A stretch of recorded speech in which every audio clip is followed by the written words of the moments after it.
Hey guys, so in today's lecture we are going to discuss different types of rotor. So, so the rotors which we are going to discuss are mainly of horizontal axis wind turbine. So the various rotors are developed for horizontal axis wind turbine in different shapes and sizes depending on what is the wind speed and what is the nature of application, means where we are going to use this wind turbine. So nature means whether we are going to use in deserts or offshore, so different kinds of nature. So uh, in in this diagram, as you can see, so these are high speed wind turbine and these are low speed wind turbine. So we have classified uh, different rotors in high speed and low speed. So this rotors are used for generation of electric power.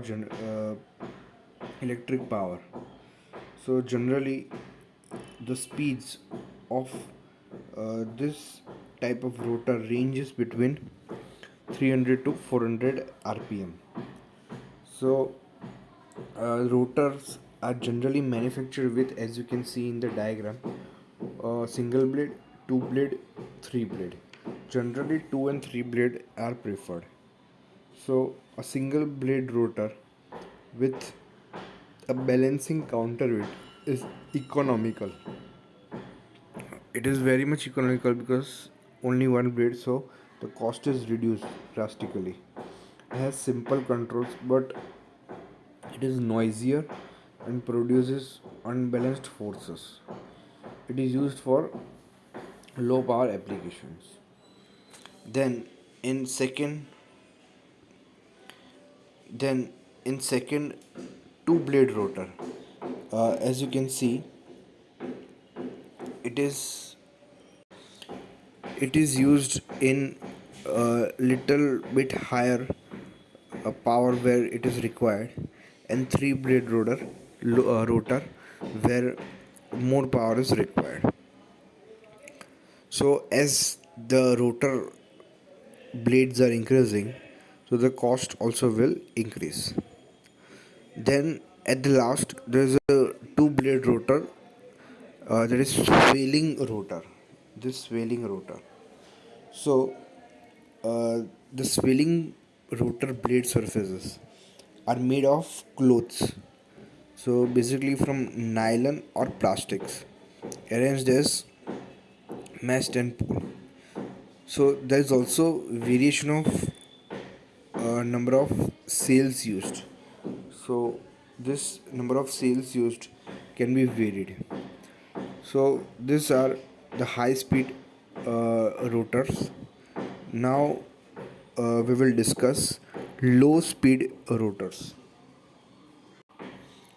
So now next there is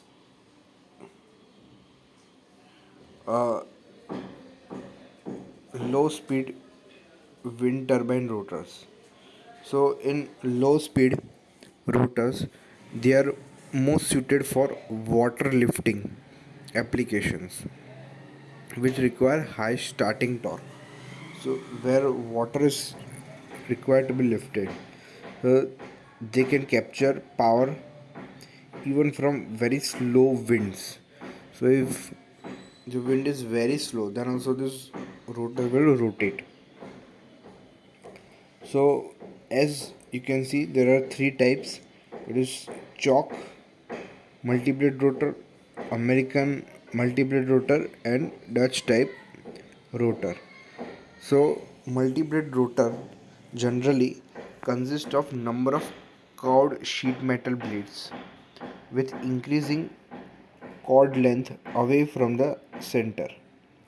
So the chord length will increase if you move away from the center, as you can see this. So as you move from the center away from the center, the chord length is increasing. So This is the multi-blade rotor. So number of blades generally are between 12 to 20, which have their inner and outer ends fixed on the respective rims. So the outer and inner ends are fixed on respective rims. So the speeds of multi-blade type rotor are generally 60 to 80 rpm. So the speed, as you can see, is very low. In high speed rotor we were considering 300 to 400 rpm, and here in low speed 60 to 80 rpm.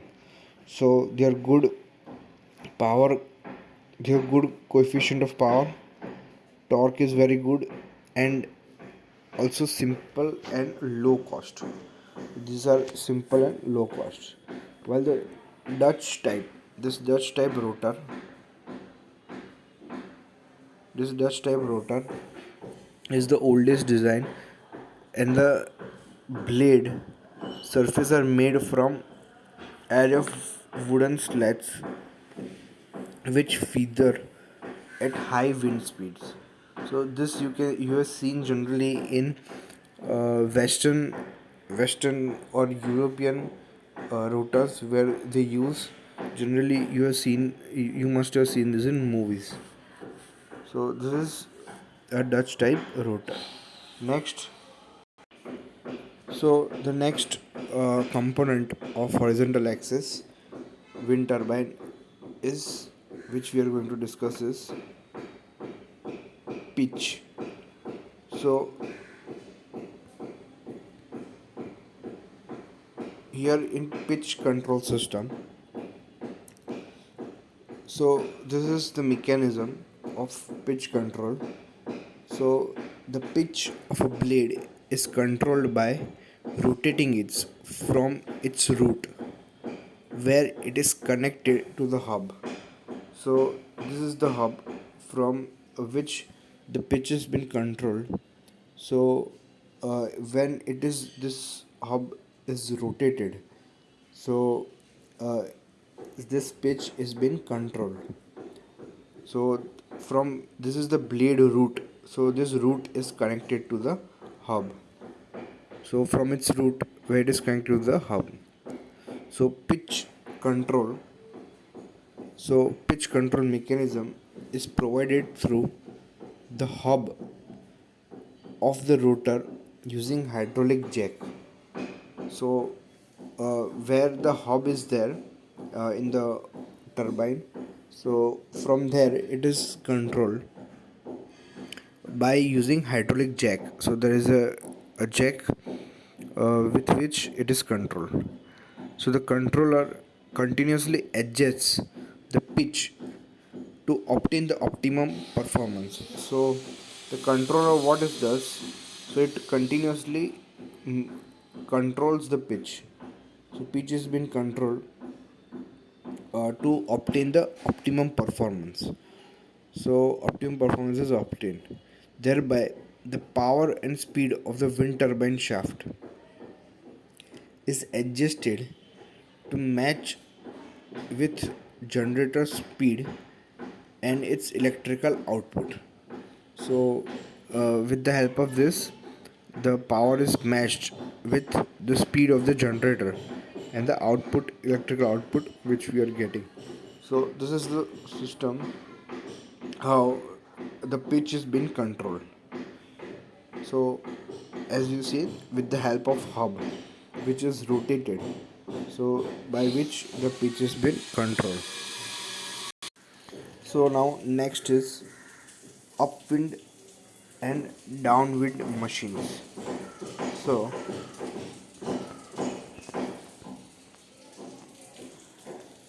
an upwind machine is which the rotor is located in front of the tower. So it is called upwind, and in case of downwind machine, the rotor is located behind the tower. So when the rotor is located in front of tower, so that is upwind, and backward of tower, that is downwind. So that is the upwind and downwind machines. So as you can see here in upwind, the direction of wind is from left to right. So the rotor is also located in same opposite direction. But in downwind, the direction of wind is of left to right. So the the rotor is located in same direction. Means so that is called downwind uh, type of machine. So a downwind machine of low rating allows the use of free yaw system, that is rotor automatically orients the direction of wind. So the rotor, this rotor will automatically will orient in the direction of wind. It also allows the blades, so it also allows these blades to deflect away from the tower when loaded. So however, it suffers from wind shadow effects of the tower. So it also suffers from the shadow effects of the tower on the blades as they pass through the tower region where the flow is separated. So it so there is a downside and upside, means there is also a negative point that there is a shadow area which it affects the rotor. So here as you can see in the diagram that uh, this point these two points are shadow area. So as you can see the tower here is in between. So the shadow uh, the shadow is created uh, in between the tower and the rotor. So due to the separate where the wind is being separated, so in between shadow is created. So on the other hand, the upwind machine produces higher power. So here in upwind, higher power is produced because this eliminates the tower shadow on the blades. So there is no shadow created on the blades in type of uh, upwind type of machine. So this also results in lower blade fatigue. So lower blade fatigue means fatigue happens due to various uh, various alternative stresses. So lower noise and smoother power output. So the noise is also lower in upwind machine and the output is also smoother. So this is upwind and downwind machines. So the next point is the next main component is tethering of rotor. So as we know that speed increases with the height, means if we increase the height, the speed of the wind will increase. So when the blade attains the upper position, the axial force on the blade is considerably more than when it is in lower position. So for one and two blade rotors, this causes cyclic, that is sinusoidal load on a rigid hub. So which hub means when the one blade is in upward direction. As you can see here, the wind speed will be higher, but here the wind speed will be lower because here the distance is lower and here it is higher. So a sinusoidal load is being created. So for one and two blade rotors, this causes cyclic sinusoidal load. So if there is only one and two blades, if there are three blades, then it is okay. But in one and two, the load will be sinusoidal on the rigid hub, which can lead to fatigue. So as cyclic load is created, so alternative stress is also created, which may lead to fatigue.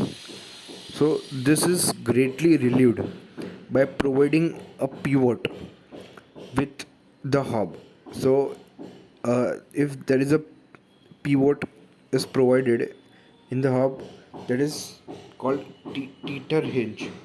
So that is teeter hinge that allows a seesaw motion to takes place. So that is this both rotor can continuously move like a seesaw. Motion takes place out of the plane of rotation, and the rotor leans backward to accommodate the extra force. Means this rotor will move backward, and this rotor will move forward to accommodate the extra load which is created. So this tethering is not required when the number of blades are 3 or more. When blades are more, not required. But in two blades or one blades, so in one blade tethering is not possible, but in two blades this can happen. So in one blade also you can move little bit backward. So this is called tethering or tethering of rotor. So now next, the next turbine, that is vertical axis wind turbine. So now we have discussed the horizontal axis wind turbine and all its components. So now we are going to discuss vertical axis wind turbine. So vertical axis wind turbine is also known as cross wind axis machine. So in this machine, the axis of rotation is perpendicular to the direction of the wind. So it is at 90 degree. So the main advantages of vertical axis compared to horizontal axis are, so what are the main advantages? So the vertical axis, we will call it as VAWT in short. So receives wind from any direction. So it can receive wind from any direction, hence the yawing of the system is not required. So yawing is not required. So there is one benefit. Then second benefit, the generator, gearbox, etc. can be installed at the bottom of the tower. So as you can see, so in the bottom everything is installed. So not like in everything on the hub is not required. So in the bottom is can be installed. Hence their tower design and installation is simple. The inspection and maintenance is easier. Inspection and maintenance is also easier. So they are lighter. So they are lighter in weight and cheaper in cost. So VAWT are generally not self-starting, means it cannot start with itself and have lower power coefficient, and these are major disadvantages over HAWT. They require a mechanism to start from stationary position, so you need anyone to start this. So additionally, there is possibility of running the blades at very high speed and causing damage to the system. So it may run very high and it may also cause damage to the system. So these are the main VAWT advantages, why it is used, and uh, what are its disadvantages. So we will discuss the main components of VAWT, also called Darius turbine. So in the next lecture.